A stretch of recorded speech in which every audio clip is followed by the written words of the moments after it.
Varun, sorry sorry, मैं अपने होश में नहीं हूँ। पता नहीं पीने के बाद तेरी याद क्यों आती है। कहाँ है तू अभी?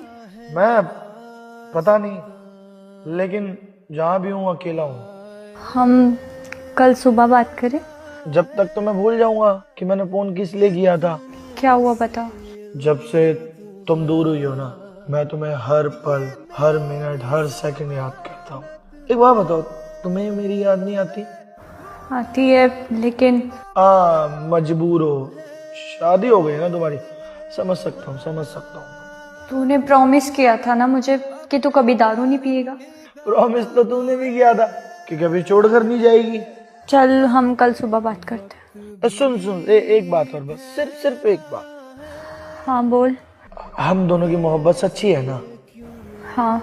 तो जो हाल मेरा है वो तेरा क्यों नहीं है? काश तू